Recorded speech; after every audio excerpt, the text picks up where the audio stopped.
I'm going to start this video with a question. Are you going to show up to play, or are you going to show up to win?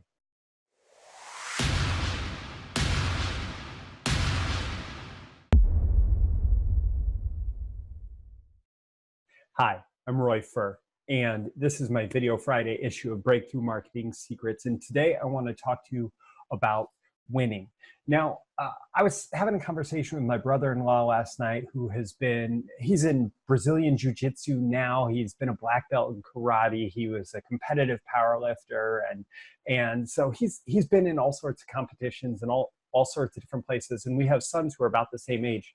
And so we were talking about instilling a sense of competition and both not wanting to push too hard into being competitive in a place where they're uncomfortable, but at the same time recognizing that many of our biggest successes in life have come through understanding the power of competition and how that can drive you to the heights of performance.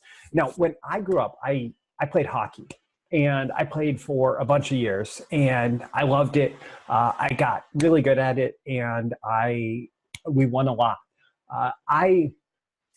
And one thing that I remember about hockey that's absolutely been true, even when I played as an adult for a couple seasons, was that whenever I stepped onto the ice, who I was, my mindset, everything about my approach to being in this world completely shifted.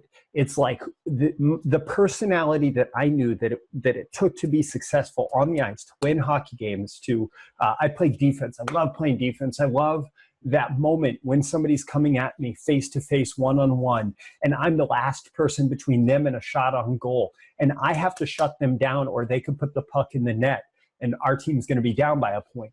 And I loved that moment. I still love it. When I flip around backwards when I'm going ice skating today, I get these flashbacks of this peak experience of a different skater coming at me. And it's this moment where the whole world just melts away. And my one mission in that moment is to shut them down. And that's an incredibly competitive state of mind to be in. And in different aspects of my life, that state of mind may be completely unproductive.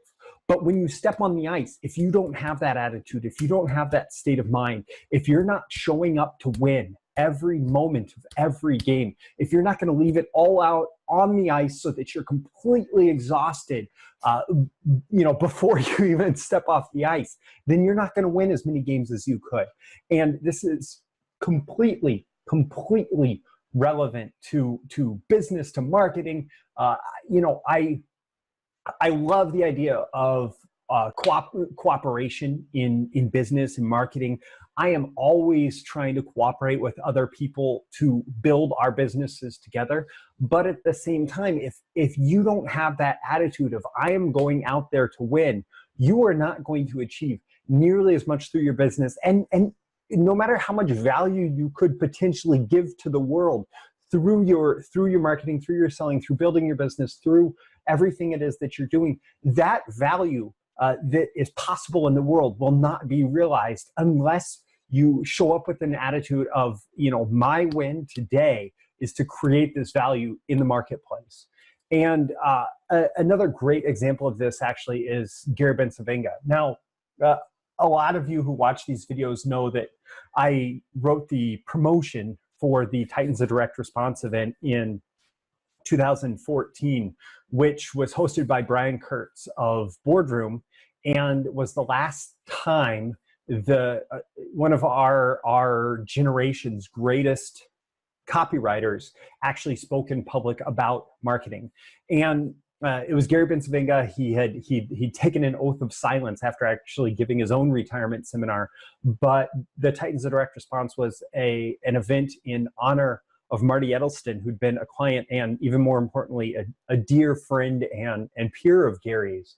And Gary agreed for that one event to break his silence.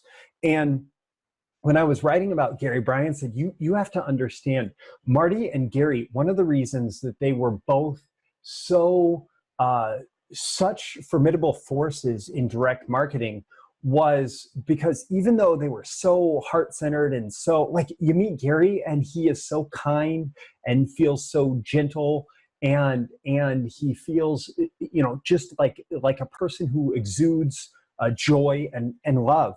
But at the same time, Brian said, you have to understand, Gary and Marty, both of them were insane competitors. And here's what I wrote about Gary, excuse me, in that promotion that represents what I'm talking about. You have to show up to win, not just to play the game. Here, quoting from the sales letter, Gary was a silent assassin on any control. He loved the financial rewards, of course. The royalties from just one mailing that mailed over 100 million pieces bought his oceanfront home in the Hamptons. However, it was winning that mattered most to him. He spent his entire career with this one question in mind: what is the secret to winning consistently against the best copywriters in the business? And because of the system he developed, the Bencivenga persuasion equation, he reached a point where he'd win 85% of the time, almost no matter whose copy he was competing with. Gary would even go so far as to beat the pants off his own controls. In the mid-1990s, Gary had the latest control for our flagship, I'm speaking in Brian's voice, Gary had the latest control for our flagship newsletter. It was a gimmicky survey piece bringing an off-the-charts response on a bill me offer, but the pay-up was low, so he wanted to do better. Gary took a complete 180-degree turn and tested brand new copy in a brand new format, a book-a-log called The Little Black Book of Secrets. I actually have a copy on my bookshelf right now, and it was in the bonus material for Titans, and even today you can get it in the bonus material for the Titans DVDs. And going back to the letter, he did it again. Before we could bring in another A-list copywriter to beat Gary, he'd beaten himself. It got to the point that many times out, we just hired Gary again to beat his own control. It was our best bet for finding an even bigger winner. So Gary is a great example of this. There is a testimonial from Doug Deanna about Gary that says, I'm going from memory here, so forgive me. Actually, I won't go from memory. I'll scroll up a tiny bit in the sales letter. If a copywriter beats the control 1 out of 4 times, you've got a really good copywriter. That just reflects how hard it is to beat a control with the top direct marketer. If he beats it 2 out of 4 times, you've got a great copywriter. If he beats it 7 out of 8 times, you've got Gary Bencivenga. And so it was Gary's being the silent assassin on any control, showing up to win every time he went to bat for his clients, writing a new promotion for them. That's what made him such an incredible copywriter for life, really. And so, you know, for me, it is critically important that, to remember, because you know, as a parent, I feel like I'm always trying to teach my kids how to treat each other, how to treat other people with loving kindness, how to take the other person's perspective, how, like, all of these skills that are required to show up in the world with love and to not be constantly beating the crap out of everybody just because you are so obsessive about competition. Because the world is a worse place if people are completely obsessive about competition and cannot compete, don't contain their competition inside the appropriate venues.